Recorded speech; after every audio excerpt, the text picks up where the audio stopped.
Setting up Illustrator files for After Effects. We'll start by creating a new file. Aside from all the advantages of working with vector files, as mentioned before, one of the other more powerful tools implemented into Illustrator was the ability to work using multiple artboards, a feature that has been refined throughout the last couple iterations of the software. For these animation projects, each artboard represents a scene from our animation. This makes it easier to track all the assets that will need to be created for our project and have them neatly organized in a single file in a way that images can be exported to be used as style frames or storyboards, and at the same time, these vector files can be imported into After Effects. For this lesson, we'll start by creating a new Illustrator file. Go to the New Document window. We can access this window by pressing Ctrl and N on Windows or Command and M on Mac.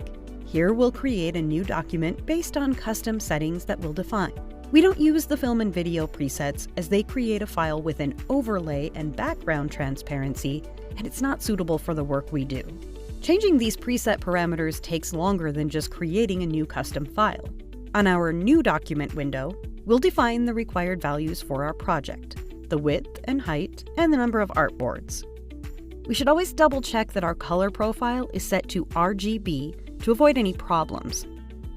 For this example, we'll create a file using the full HD profile of 1920 by 1080, and we'll create 4 artboards. We'll leave our screen depth at 72 pixels per inch. This helps save on RAM if we start using effects like drop shadows or blurs inside the Illustrator file. Script management using artboards. Now that we have our file with our artboards open, we'll explain how we manage the artboards based on the project script. This way of working allows us to create a coherent number of scenes for the style frames or the storyboard that help the animation have constant rhythm and pace. This will also help us visualize what assets will have to be created for our animation. Start by adding the text to the bottom of our artboard. The idea is to have the text size around 30 to 35 points, aligned to the center, and using a font that's easy to read. In this case, I'm using Gotham Medium. Now, we'll copy and paste this line on all of our artboards. We can do this by selecting the text box, then pressing Ctrl and C, and then clicking on the next artboard and pressing Ctrl-Alt-Shift-V. This will paste the text in the same position as the original in all our artboards. Now that we have added our text to all our artboards, we can start copying and pasting our script into each artboard's text box. The idea is to have sentences for each artboard of around 10 to 15 words, and have them be complete ideas. Try not to cut an idea mid-paragraph and start it in the next artboard. By doing this, we're creating our 6 to 7 second scenes for our After Effects projects. This means that scenes will mostly be around this threshold of time, making our animation more dynamic as it won't have parts that run for too long or too short. A 6 to 7 second image or text on screen is enough time for a person to visualize and understand what the concept means.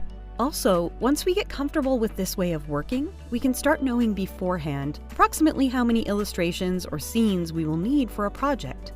For example, if we get a script that's around a minute long, we know now we'll probably need to create 10 illustrations or scenes for it.